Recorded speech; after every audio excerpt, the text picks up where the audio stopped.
So hello everyone, I'm Hiro, alumni of Oxford EMBA and certified public accountant. Now I'm working as EMBA, MBA counselor over 7 years and run own accounting firm. Today, I'm pleased to have the chance to talk with Matthew from QS, learning about some insight regarding MBA. Hi Matthew, could you please introduce yourself? Yeah, absolutely. Hello, Hero. Really glad to be here to talk to you today. My name is Matthew Wrench. I'm the head of events at QS. I've been with QS for just about a year and a half now, going around the world delivering these types of events. I'm really excited that I'm going to be coming to the event in Tokyo very, very soon and meeting you in person there. Thank you very much for the introduction. So, firstly about the part one, about the QS. So first question, could you please give us an introduction on QS and how was QS established and how has QS developed so far? Yeah, absolutely. So QS was established back in 1990 by our founder, Nunzio Quaccarelli. The idea came when he was at Wharton and he was doing his MBA at Wharton. And he wanted to find a way to make it easier for international students to find the right courses for them and to find opportunities within international education. And QS's mission is to enable motivated people anywhere in the world to fulfill their potential through educational achievement, international mobility, and career development. And we achieve that through QS events, like we're talking about today. We also have the QS World University rankings and several other rankings that we provide that are available on topuniversities.com. And we also provide that through our QS Impact charity and also our scholarships that we provide for students all around the world. So it means a wide range of activities, isn't it? Yes, a wide range of activities. We provide an awful lot of services for candidates, and we also provide a lot of services for the universities and business schools themselves to help them improve their performance. Yeah, and then you are also talking about fairs. So regarding that part, could you please talk about the QS for 2023 fairs and what kind of contents are provided this event? Yeah, absolutely. So for fall 2023, we provide fairs all around the world. So not just in Tokyo, it's all across Asia, all across China. I've just come back from Canada, for example. At our Tokyo events that I'll be attending, we'll have lots of presentations and panels on topics like admissions assistance, test preparation, and anything that a candidate would need to start their journey, start the next stage of their education journey. And that can be, and some of that will be provided by some of the business schools and universities that will be attending on the day. As part of the event that we have in Tokyo, there will also be a matched element. So we have our Connect MBA event, which will be the first element. And in that, candidates can have, or they can be matched to the types of institutions that match their criteria, and they're going to have a series of 25-minute meetings specifically with those institutions that they match up to. Oh, that's quite impressive, actually. And then I heard that this type of face-to-face event, so during the COVID-19 period, in my understanding, correct, not held at Japan, but in the past, almost when was the last face-to-face MBA fair? So the last face-to-face MBA fair, you are correct. It would have been 2019. A little bit earlier this year, we ran an event which was a combined event, a little bit of a smaller event in Tokyo. But this is our first big proper fair and Connect event happening in Japan since 2019. Okay, so 4 years, like Olympic, isn't it? It is. We're on Olympic cycles. Hopefully it won't be another 4 years. So very special event, actually, for this year. So how are QS event differentiated from other MBA fairs, and what are the benefits for attendants who join QS event? Yeah, it's a really interesting question, how we differentiate from other MBA fairs.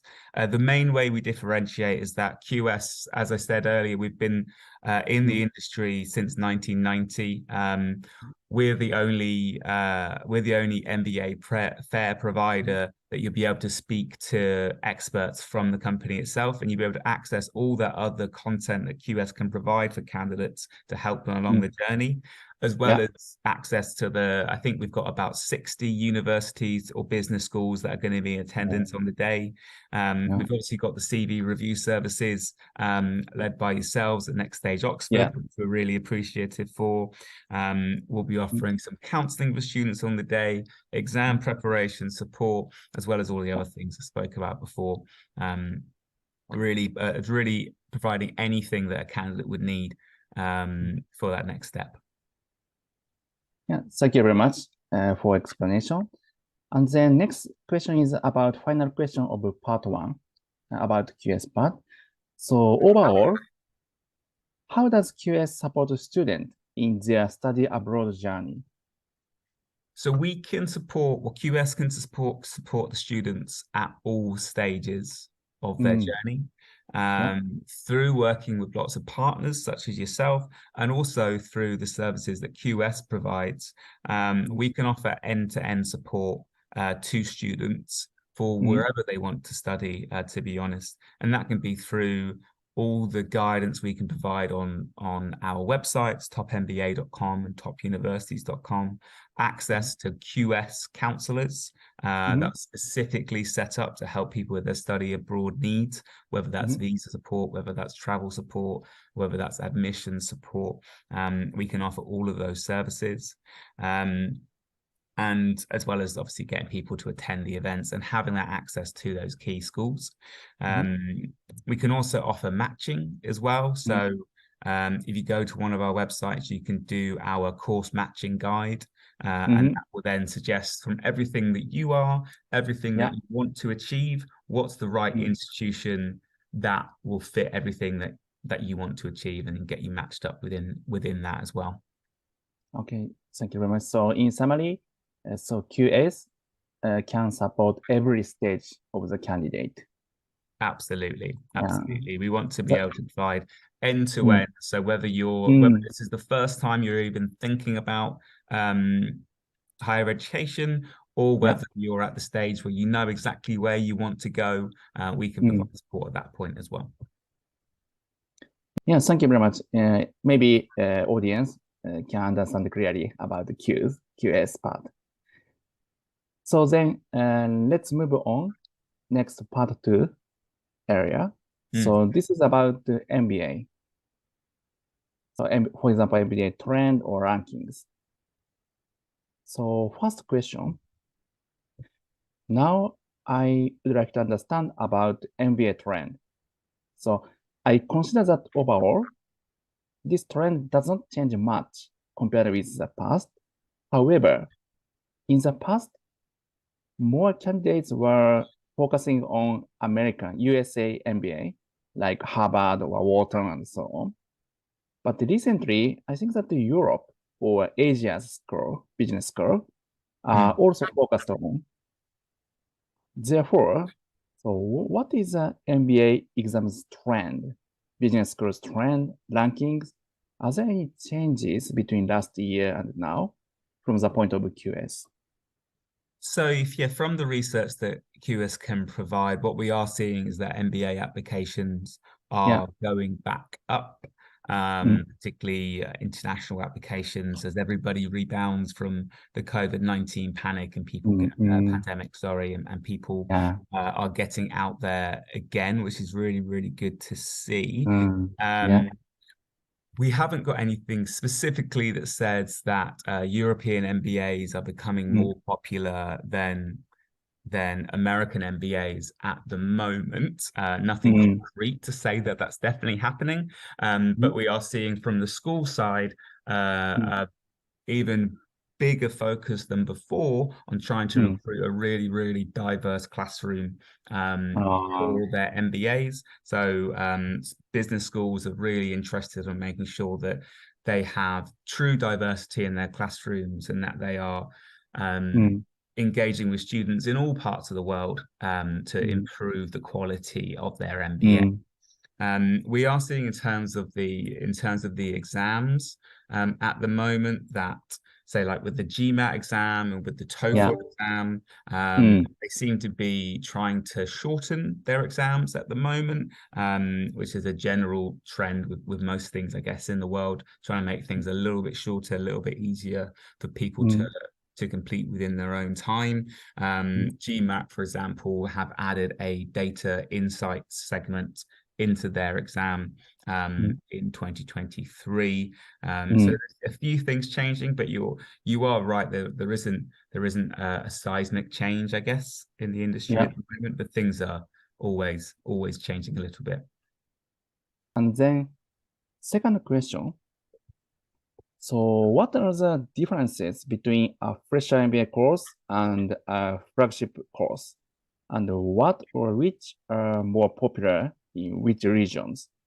So from my very personal observation, Europe is more popular as for freshers MBA course than US. So for example, some people after graduate university directly go to business school, like so I should say Paris and so on. But how do you think about this point?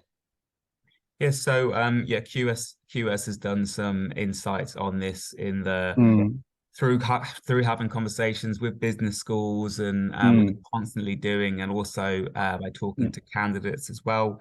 The freshers MBA tend to be for those with minimal experience, as for the flagship is for those that have had the more standard 3-4 years of industry experience. You're absolutely right.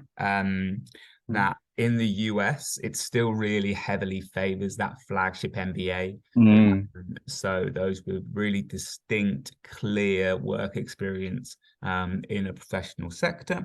Europe is a little bit more mixed at the moment. So there is a growing interest in the freshers MBA, growing acceptance of the freshers MBA, but the flagship is still the most popular choice within we're seeing at the moment.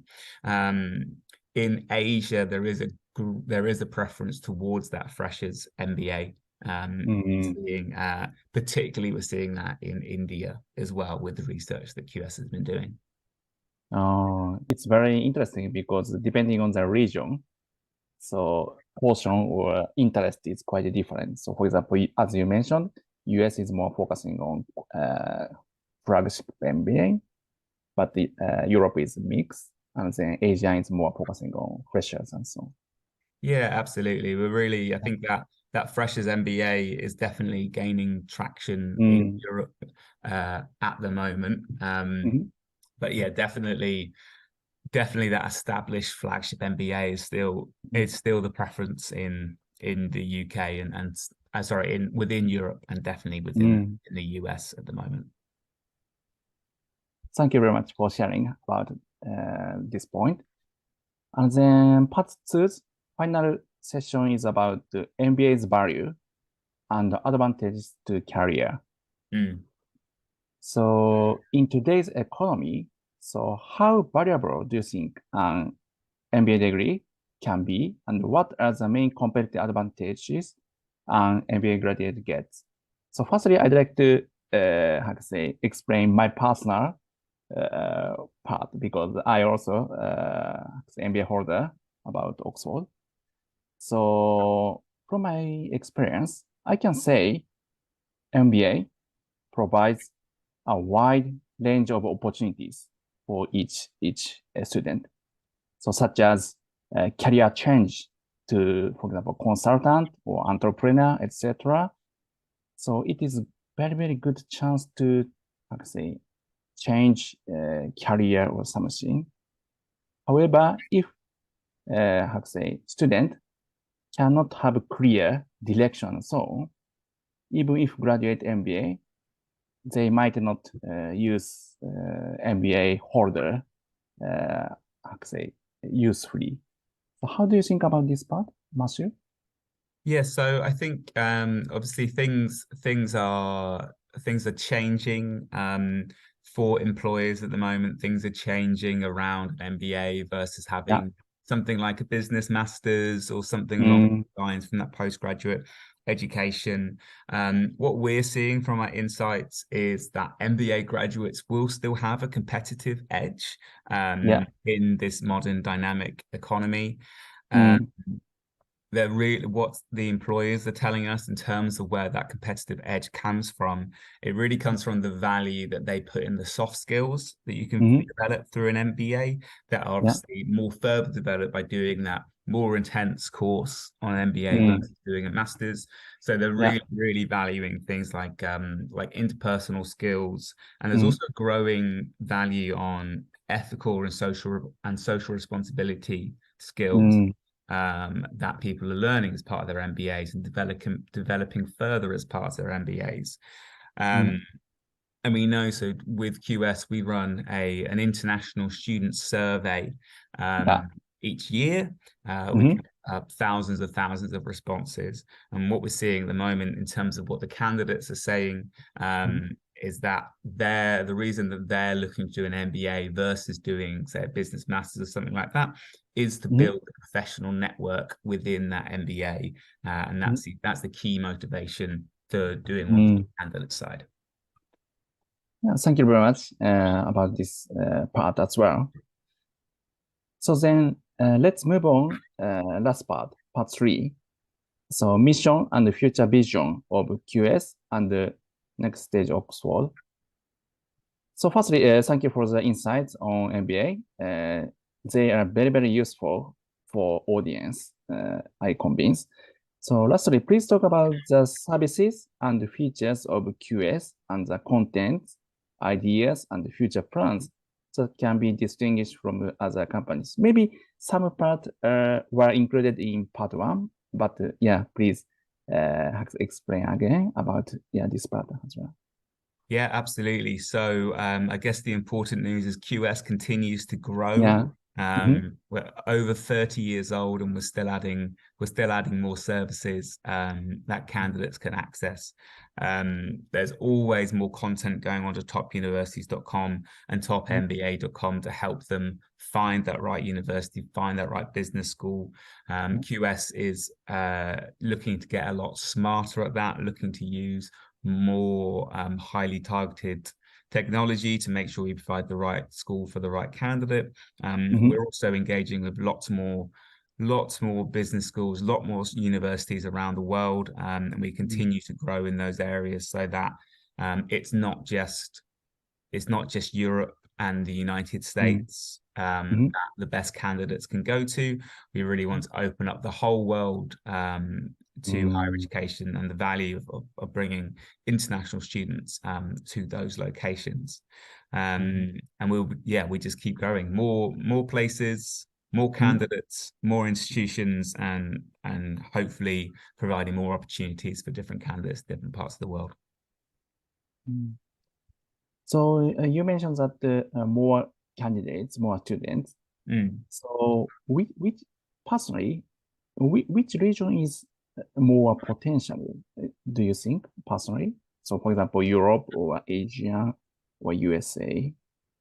So I guess it depends what you mean in terms of potential. So potential of finding more candidates or potential finding more candidates. So well, I think that there's opportunity everywhere. We want to make sure that all the places that we currently work, which is most countries in the world, we want to make sure that those candidates can find us as easy as they can. So I think there's lots of potential everywhere to engage more students. There's more stuff that we can do in more emerging economies as well. There's more stuff we can do in Southeast Asia. There's more stuff we can do within other parts of Europe as well. It's a big world. We cover a lot of countries so far, but there's still plenty more to do. That's good. So like infrastructure, so everyone can easily to access to QS and then find the right path and then move on. Yeah, so we in an ideal world we want to be sure that no matter where you've grown up, the opportunity is there to pursue international education, to pursue international whether it's MBAs or masters or even undergraduate programs, and to access QS's services and allow QS to help you along the way to get to that next stage. Yeah, thank you very much about your insight. And then let me explain about the next stage Oxford part. So as for next stage Oxford, the most important feature is that the counselor, myself, is Oxford MBA holder, so understand very well about MBA and the EMBA process thoroughly. And then another feature is always focusing on student. I think that this part sometimes mixed to QS, and because QS, I think that also focusing on student itself. So I don't think that such kind of candidates, future student, is not like for money, but because I think that the support for achieving their dreams, which takes the minimum effort. Yeah, so it is very important. So twice I said. So for the mission process. So my mission is to support more and more people become global talent from Japan, be an international MBA and the EMBA course. So because unfortunately, recently Japanese people do not want to, how to say, abroad to study MBA or EMBA. I think that there are some reasons.